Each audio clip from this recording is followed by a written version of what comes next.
Hello friends, तो आज हम देखने वाले हैं गायनेकोमास्टिया सर्जरी के साथ एसोसिएटेड कॉम्प्लिकेशंस और साइड इफेक्ट्स के बारे में।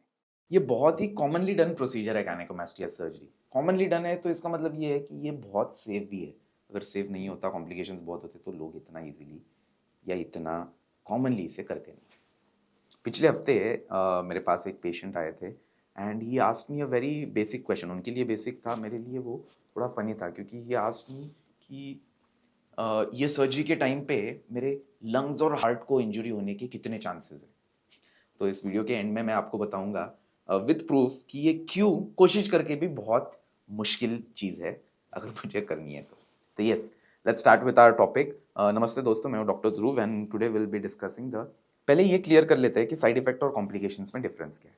Side effect is something that is expected, हमें पता है ये कि ये होने वाला है and it is a temporary thing और ये जनरली माइल्ड रहता है और अपने आप कुछ दिनों में ठीक हो जाता है। Complication on the other hand is something that is unexpected, unfortunately हो जाता है और अगर हो भी गया तो एक्स्ट्रा केयर एंड अटेंशन के साथ हम इसे ट्रीट कर सकते हैं। फ्रेंड्स, गायनेकोमास्टिया सर्जरी में ऐसा कोई भी कॉम्प्लिकेशन नहीं है जो डेंजरस है, लाइफ थ्रेटनिंग है, आपकी जान को खतरा हो सकता है, उससे ऐसे कोई भी कॉम्प्लिकेशन नहीं है। ऑल दीज कॉम्प्लिकेशंस जो मैं आपको आगे बताऊंगा are easily manageable and completely treatable. Common complications कौन से हैं? स्वेलिंग, सूजन आना। सूजन को जल्द से जल्द कम होने के लिए हम आपको कंप्रेशन गारमेंट पहनने के लिए बताते हैं। ब्रूजिंग मतलब छोटे छोटे ब्लड वेसल्स डिस्टर्ब होने की वजह से स्किन के नीचे वहाँ पे थोड़ा ब्लूइश ब्लैक डिस्कलरेशन हो सकता है। जैसे ब्लड वेसल्स डिस्टर्ब हो रहे हैं वैसे नर्व्स डिस्टर्ब होने की वजह से यहाँ पे थोड़ा कम महसूस होना, नमनेस आना इज कॉमन। यस, ऑपरेशन हुआ है तो पेन भी थोड़े दिन के लिए टॉलरेबल पेन रहता है, ये अनटॉलरेबल पेन नहीं रहता। और आपको पेन और कम करने के लिए हम एनाल्जेसिक्स तो देते ही है। 3 लेवल्स ऑफ एनाल्जेसिक्स रहते हैं। अगर आपको पेन थोड़ा ज़्यादा हो रहा है तो हम आपके एनाल्जेसिक्स स्टेप अप कर देते हैं। यस, स्कार्स आपको रहेंगे। आपने अगर कहीं सुना होगा कि यस स्कारलेस सर्जरी कर रहे हैं हम, तो ये पॉसिबल नहीं है। कोई भी सर्जरी स्कारलेस नहीं है। प्लास्टिक सर्जन का एक्सपर्टीज ये रहता है कि कैसे उस स्कार को छुपाया जा रहा है, कैसे वो छोटे से छोटा रखा जा रहा है, कैसे उसको ठीक तरीके से सूचर करके उसका इंटेंसिटी कम कर रहे हैं। इसमें प्लास्टिक सर्जन की एक्सपर्टीज रहती है। अब नेक्स्ट कॉमन कॉम्प्लिकेशन है सीरोमा। लिम्फेटिक्स डिस्टर्ब होने की वजह से कभी कभी कुछ पेशेंट्स में स्किन और मसल के बीच में कुछ फ्लूइड कलेक्ट हो सकता है। ये अगर हो भी गया तो उसको इधर हम छोटे से इंजेक्शन के द्वारा उसे निकाल सकते हैं। 1-2 बार निकालने के बाद ये अपने आप ठीक हो जाता है। Now will see some uncommon complications.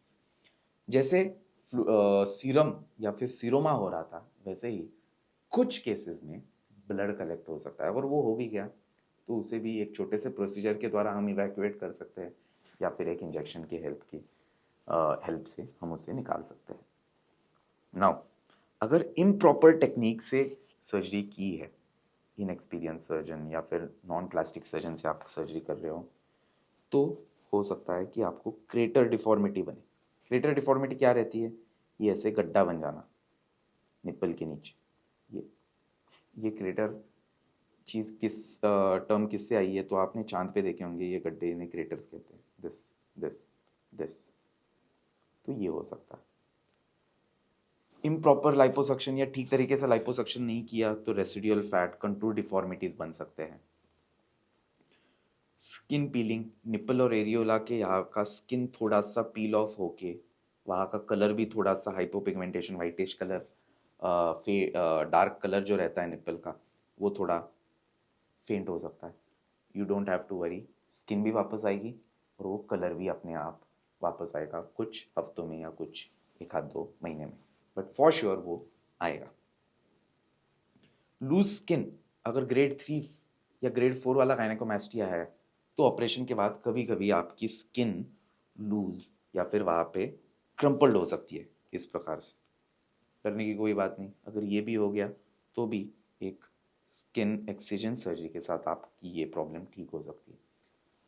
Operation के टाइम पे ही अगर हमने skin tightening devices, ultrasonic lipolysis वगैरह ऐसा यूज़ किया तो ग्रेड 3 ग्रेड 4 के पेशेंट्स में भी हम इतना अच्छा रिजल्ट दे सकते हैं।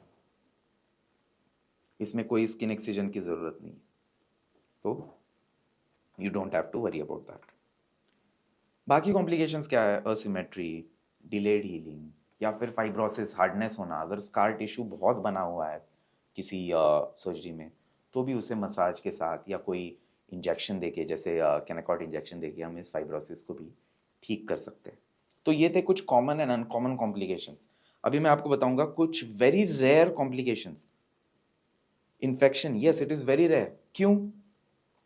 हम ऑपरेशन में पूरा स्टेरिलिटी मेंटेन करते हैं, आपको ऑपरेशन के बाद एंटीबायोटिक्स का कवर रहता है, आपके जो इंसिजन साइट्स है वो वाटरप्रूफ ड्रेसिंग में कवर्ड है, आपको सूचर रिमूवल तक उसको खोलना नहीं है। तो सारी चीज़ें स्टराइल तरीके से बंद है, स्टराइल तरीके से की गई है, इसलिए इन्फेक्शन के चांसेस बहुत बहुत कम है, वेरी रेयर।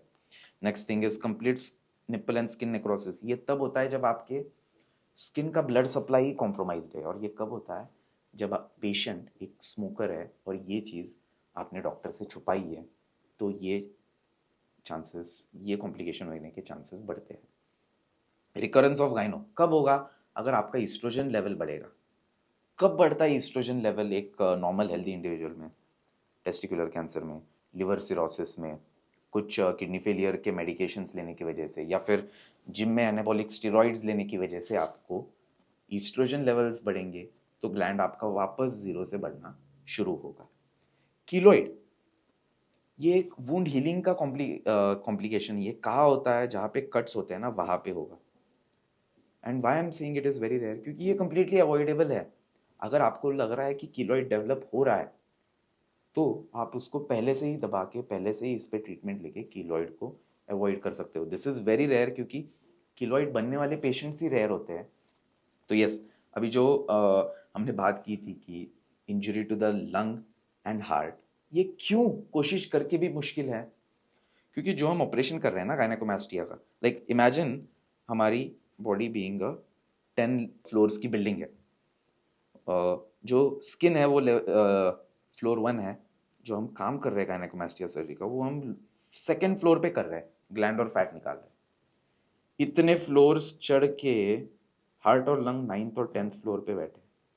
इतने फ्लोर्स तोड़ के मैं कोशिश करके भी इनको इंश्योर करना पॉसिबल नहीं है। That's why it's very difficult. और अभी तक हमने ऐसे केसेस सुने भी नहीं है कि हार्ट और लंग को इंजरी हुई। तो दोस्तों, आप मुझे बताइए, आपका सबसे बड़ा कंसर्न क्या है रिगार्डिंग द गायनेकोमास्टिया प्रोसीजर या कॉम्प्लिकेशंस? कमेंट सेक्शन में बताइए। अगर मैंने ये टॉपिक कवर नहीं किया है तो मैं आपको ज़रूर कमेंट सेक्शन में उसके बारे में गाइड करूंगा। तो दोस्तों, आपके कोई भी डाउट्स या क्वेरीज है रिगार्डिंग गायनेकोमास्टिया और एनी एस्थेटिक सर्जरीज, तो कमेंट सेक्शन में हमें बताइए। मैं और मेरी टीम ज़रूर आपको रिप्लाई करेंगे। Thank you. ऐसे इंटरेस्टिंग एंड इन्फॉर्मेटिव वीडियोज़ के लिए हमारे साथ बने रहिए, and I will see you in the next video.